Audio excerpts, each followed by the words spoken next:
One thing before we get started with our distinguished guest, this is being recorded for my Sunday show, so I would appreciate it if people would not show either very loud signs of approval or disapproval. It would just make it easier if we don't have any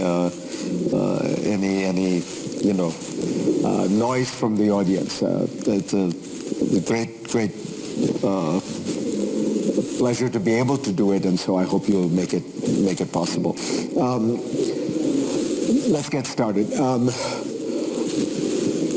Joining me now, of course, is a man who needs no introduction, probably the most famous visible face of Iran over the last 3 decades that people have encountered. Deputy Foreign Minister, Ambassador to the UN, now Vice President. Jawad ظریف, pleasure to have you on. Good to be with you. Let me begin by telling you what it looks like to me right now in terms of Iran's position in the region. I think one could make an argument that Iran has never been in a weaker position. You made a huge bet on Assad in Syria, enormous amount of money, arms, militias. Assad is gone. Hezbollah, a key ally in Lebanon, has been decapitated by my count 3 times over, decimated in terms of its force. You have relations with Hamas. Hamas leadership has been destroyed. Its tunnel infrastructure has been destroyed. The whole idea of the axis of resistance, these militia groups, these sub-state actors that were going to push back against Israel, against the Gulf Arabs, perhaps American interests, it all seems to be much weaker than it was before. I'm sure you're going to disagree, so tell me why. Well, first of all, let me make 2 points because we don't have much time.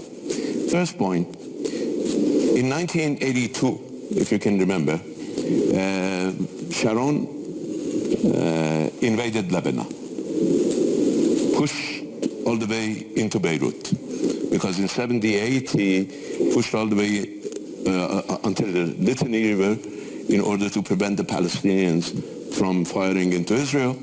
And then in 82 he went all the way to Beirut in order to basically decimate the Palestinian resistance. If you remember, he sent Arafat to exile, to Tunisia. So what happened? From 1981 to 1987, Islamic Jihad was born in 81, Hezbollah was born in 82, and Hamas was born between 85 and 87. So I wouldn't suggest anybody to start rejoicing over destroying Hamas, Hezbollah, or the Palestinian resistance, or to cutting Iran's arms, because the resistance will stay as long as the occupation stays, as long as repression stays. Resistance to Israel, to Israeli occupation, to apartheid, to genocide, existed before the Iranian Revolution. It came to being reinforced exactly at a time when Israel and Sharon believed that they had wiped out the resistance. I think right now, as you look at Gaza, Hamas is still there. Netanyahu did not achieve his goal of destroying Hamas. Hamas is still there. Israel had to come to a ceasefire, temporary. I hope it will be permanent, for the sake of 50,000 people who were massacred, genocide by Israel, so that there won't be another 50,000. But resistance is not dead. I can tell you that the wishes for the resistance to go away has been based on a misrepresentation, a framing by Israel, that this is not an Israeli-Palestinian issue, but an Israeli-Iranian issue. That's number one. Number two, Go back to 1981-82 and move all the way to 2023, 2024. Give me a single instance when this resistance operated on Iranian behalf. They always worked for their own cause, even at our expense. They never carried our orders. We didn't know about October 7th. Actually, we were supposed to have a meeting with the Americans on JCPOA renewal on October 9th, which was undermined and destroyed by this operation. But then it makes the case that this has been a very unwise investment for Iran to be funding all these militias which are not even doing Iran's interests. Well, let's not talk about funding because a lot of people are funding a lot of things and they're not successful. But let's focus on the fact that we have supported people's rights. Now, Israeli actions are a matter of jurisdiction of the International Court of Justice, in the case of genocide, a matter of criminal jurisdiction of the International Criminal Court in terms of Netanyahu and the Minister of Defense. So, and they cannot come to Davos. The president can come to Davos because he's a nobody in Israel, to reciprocate what he said yesterday. Otherwise, he would have had to go to The Hague instead of Davos. This is the reality on the ground. People will continue to resist. Now, why am I making this statement? Because if you want to resolve the problem of Palestine, you should not look at Iran. You should look at the Palestinian issue. As long as the Palestinian issue is there, the struggle will be there, the resistance will be there, and there will be support from the international community, including from Arab allies of the United States. I take your point, but if I may, with respect, you haven't answered my question, which is about Iran's position. You've lost a key ally in Assad, you've lost, or at least you have a much weaker ally in Hezbollah. Your air defenses have been destroyed. We have reports or you tell me if it's not true, we have reports of generals in Iran talking about the fact that they've paid a very heavy price for the support of Assad. Is it not true that you are in a much weaker position? Well, let me make, again, a couple of points.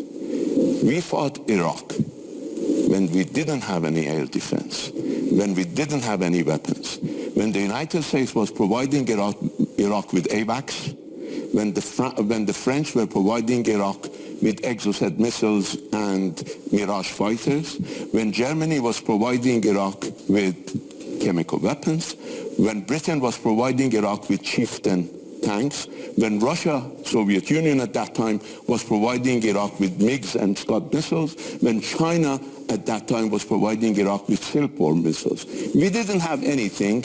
We stood against Iraq for 8 years, and we did not give up an inch of our territory. So, first of all, the story about destroying our air defense is a story, and there is a reason behind it. You're saying it didn't happen? No, we suffered, but it didn't mean that we lost our air defense.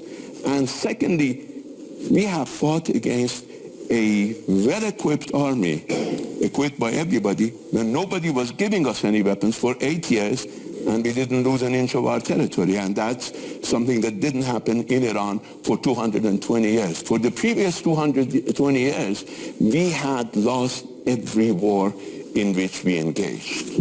This is the first government in Iran that has not lost any territory in the past 2.5 centuries.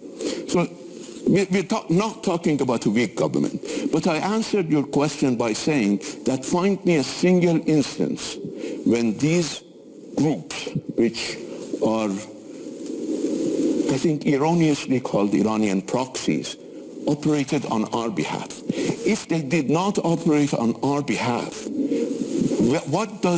what do they do to our strength? Now, you can tell me that we worked on their behalf diplomatically and that gave us strength. But we never tried to cash our investment in the region. You now tell me that this was a foolish investment. I believe that you and I belong to a school of thought in social science which does not believe in only material power. We, both of us, believe in ideational power. The fact that Iran can, in fact, move people in the streets in many parts of the world gives us power, with or without Hezbollah. But let me and ask you about we still possess that power. We can still move people, inspire people, as we did in the beginning of the revolution.